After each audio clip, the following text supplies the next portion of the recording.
Everybody free with a stitch up. This is week 5, and the theme this week is Back from the Dead, the Great Dress Resurrection. More on that in this week's fix. So what's happening in the studio this week?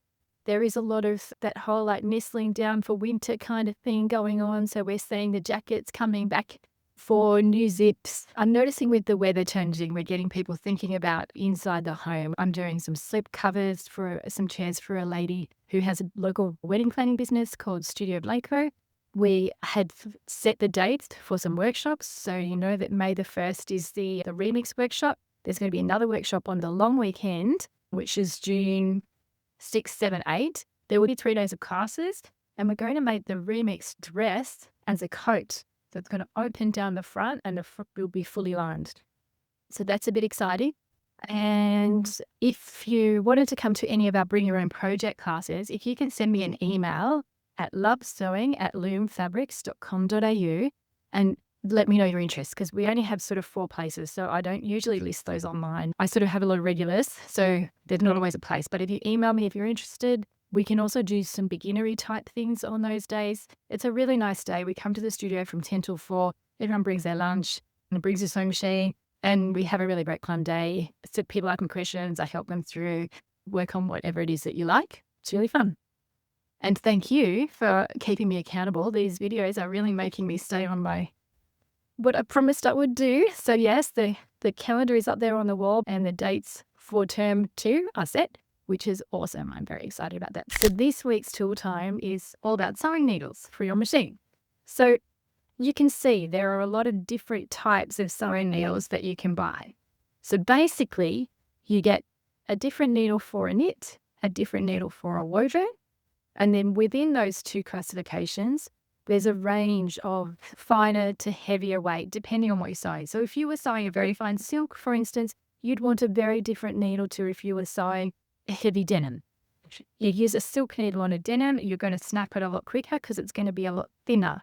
If you use a heavy needle for the denim on a silk, you're going to get big holes in the fabric. And if you use a knit needle on a very fine, beautiful silk, the knit needles have like a little tiny, almost ball, like they're not super pointy, so that they don't break the fibers for the knit and cause a run. So on a silky, fine fabric, that knit needle is going to not go through and pierce as quickly. It's going to drag the fine weave fibers down and create pulls across. So if you're sewing fabric and you're seeing that the threads in the fabric are getting pulled across, that means your needle is probably blunt and it's time for a new one, or it's too heavy, and so you might need a finer one. So when you have your needles, so here's a needle here, I take mine, so I have all my needles here in my little toolbox here. So I had, this packet with 3 in it, which is size 70, which is a pretty good general size. This one's got 1 left in it, it's 90. So these are brand new needles. When I take it out and put it in my machine, and then I might sew something, and then because we sew different things all day long, I might take it out only after sewing, for 10 minutes. And then I pop it in this little cushion here. And then I'll know that it's still good, it's still new, but it's not brand new. And I keep it in here. So that's how I work it. You don't need to be quite that pedantic. You just need to know if you're using a blunt needle. So before I put it in, or if I think there's some problems, sometimes you can hear it kind of like, if it's blunt, you can hear it thumping the fabric rather than piercing the fabric. And if you just run your fingernails down the tip of the point, you will know if there's like a little burr or something on the end of the needle. So it's pretty easy to find it. So the other thing, when you replace it, they have like a flat side on one side. That goes at the back of the machine. And you sometimes might need a screwdriver, but you don't need to make it really super tight. You can just put it in. You should be able to just tighten it by hand, and that should be enough to hold it in place. So you can buy the needles in sizes pretty much from 60 to 100, which 60 being the finest and 100 being the thickest. And they also are labeled differently, sometimes like 8 to 14 or 16. It's a bit like shoe sizes, where you have your European size or your American size. Then it's the same thing, just a different language. You can buy the needles in packets of 5 of a particular type, or you can buy multi packets where you get a combination of different needles. So if you're just sewing every now and then, this is probably a really good one to get.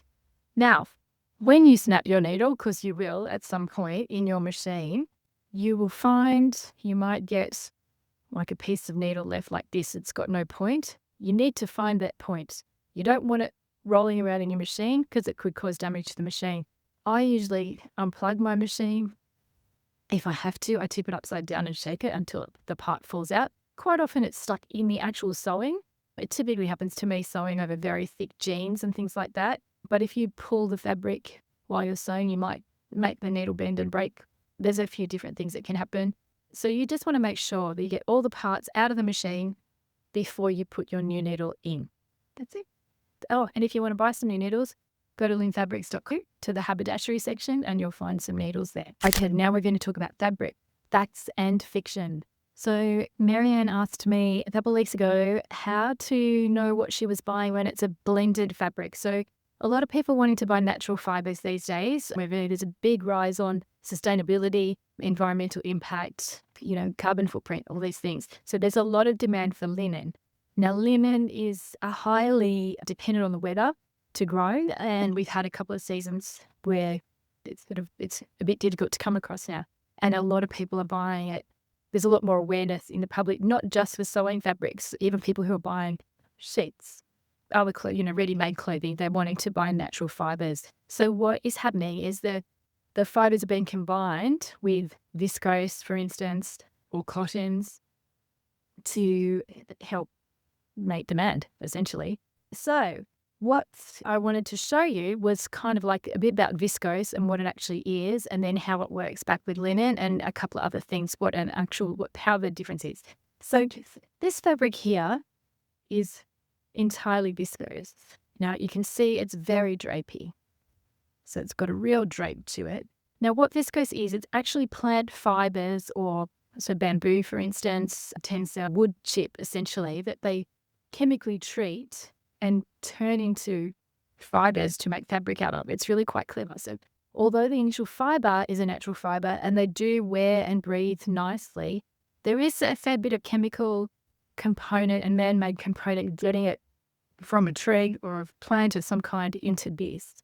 Now, there are environmentally friendly ways to do it, but there are also a lot of factories who are not necessarily keen about that, which is a shame. So that's a viscose. So it's very drapey. Pure linen, also very drapey, but it has a bit more of a bounce. So it's more weighty and it's a bit bouncier. So it's better for something that's a little bit more structured than the viscose, for instance. It's also got a slight bit more of a sheen to it. And the reason for that is because linen fibers are very long. They're actually grown in a flax plant, which is kind of like one of those really long leafy, narrow leafy plants. I can try and put a picture of it in here for you. So the fibers are very long. So when you twist them, it makes a very long, no ends of the fibers poking out. So it's quite a lush fiber. So that's what you're going to get if you're ordering 100% linen. It's also a fairly coarse fiber. So you can see that weave in there. Whereas with the rayon, I just leave it. It's a lot finer because it's quite man-made. I'm not sure you can see it up close like that side, but you might see it on this side. You can't even really see it. It's so fine. So this is a linen and viscose blend. So they still wear really nicely. They're still going to degrade break down over time, not leave plastic mess like polyesters and things like that. So you see this is almost half-half. I think it's 52%, 48%. So it's a really clear example of what the two combined do. So it still has a bit of bounce from the linen. It's a bit drapier than a regular linen, but it will still have that beautiful breathability, natural fiber. It is, I think, a little tiny bit lighter than a regular linen, but it could just be that it feels like that because it's got the viscose in it, which makes it a bit slightly finer weave, but it doesn't feel as dense. And I don't have the actual weight of this to be 100% sure, but I'm going to guess this is about 150 GSM, and I'm going to suggest that linen is about 170 GSM, and this rayon is probably maybe 120 or something. Now, there's one other blend I want to talk to you about today, which is another new fabric we've got in, and it is spandex. So this is a linen spandex fabric, and the spandex just gives it a tiny bit of stretch, which is pretty exciting. I haven't come across, I don't think, much linen and spandex combined before, but often with cottons and denims, you'll get your spandex. So you know what I'm talking about. It's an elastic fiber just to give the fabric a bit of movement. So you could make quite a nice trim, neat pair of pants out of this, or a jacket that was a bit more fitted, and it would just have a bit more give than a regular linen, which is really exciting. Now, the elastane component of the spandex, again, similar spandex and elastane, similar fibers. I think they're just different brand names for different manufacturers. That part will not degrade, I don't think, certainly not as quickly as the linen. So there will be some residue in 100 years from a garment made of this that's composted, but certainly not like a polyester or anything like that. Amazing. So there you go. That is all about fabric blends and a little bit more information. So when you are ordering online, you've got a bit more knowledge about what you're going to get. So how gorgeous is this strand? It actually weighs, I don't know, I'm going to say 2 kilos at least. Quite heavy. There's a lot of fabric in there, and it's just very bulky. So what we're going to do with this is actually cut it off into a top across here, and then also make the skirt. So I'm going to, and I think it's fantastic. How great is this? I think this is already recycled, already back from the dead, because this is like a cross stitch. Well, it's not cross stitch, but it's like a tapestry that's on the front. Yeah, it's really fun. I can't wait to see how this one turns out. So how am I going to do this? Well, what she's done is she's given me a top that she really likes the length of. So all I'm going to do is lay this out and cut. I'm going to leave a note for a small hem and cut the top first, and then the skirt's kind of just going to be made with whatever's left over. The top is the part that she really loves the most. So this is the resurrection, or the back from the dead version of the dress that I showed you. So what we did was we cut off the bottom. We've decided not to make a skirt out of the leftovers. She's actually given it to me, and I'm going to make some cushions for my bedroom. So the whole thing is going to use, which I feel really good at. I put a binding on the inside of the hem. I'm not sure if you can see that. I'll bring it over in a second. We took the elastic out of the sleeves, and we took a bit of width out of the bottom of the sleeves as well. So you can sort of see now that that's going to look fun back with jeans. It's going to be it's still a statement, but it's a whole lot more versatile because it's not quite so overwhelming and not quite so much fabric in it. Just one thing, when you are ironing velvet, make sure you put a cloth over the top. I use calico here. I sell calico if you want some. You could use an old sheet. You could use even a tea towel. It wouldn't really matter. Just something over it so that it doesn't leave marks, particularly with the stain. And be careful when you're laundering the velvet as well. So that is our resurrected back from the dead dress. And it's been resurrected prior as well because it's got all this beautiful cross stitch, and that's what she really loved about it. And that's great. This week's fix. And this is me in my new bow tie hack of the remix top. So I actually finished it. I told you I would, and you kept me accountable again. Thank you very much. I really love this. So it opens up. It's cute little crop length. I played around with the length a little bit. This is also fabric that we sell in the store. It's called the Sunshine and Lollipops linen viscose. It is a little bit more fluid than a regular linen. I did have some parts where it kind of felt like it was stretching out, but because it sort of does it by itself, it's actually easy to fit things back together because you can give it a bit of a stretch around. It's a fairly loose weave, and I think that's what the thing was with it. It would make a great dress. I think it would make fantastic tea towels as well if you're a beginner.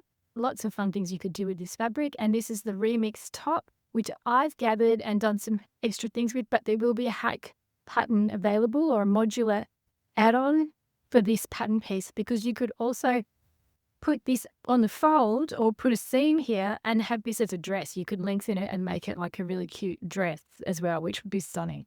Awesome. So my press play for next week. What I'm going to do next week is get out of my wardrobe and look at my bedroom. So I have a frame buried over there for a new bed end, and it's just a metal frame. It's kind of a bit ugly. I am going to cover it in velvet, and I'm going to show you when I've done it next week because I've been meaning to do this for a really long time. And this telling you what I'm going to do is giving me a huge amount of accountability and a lot of momentum. Again, thank you very, very much. So hopefully I can repay you and give you a bit of push and momentum as well without feeling pressured. That's the last thing I want you to do. So I am going to get this ready for you. It'll be ready by the time you see this video. If you want, you would be able to make something like this. There are kits available as well. I can do this as a kit, or you could just buy the fabric and the pattern and the modular hack add-on part, and hopefully you might be able to have your own version of this or in a different fabric or something you have at home. This is all still the remix pattern, but it's all in the one fabric. All right, so I will see you next week. And I hope that if you do something, you send me a message or send me a poke photo. I'd love to see what it is. Amazing. Thank you. See you next week. You can unfreeze now.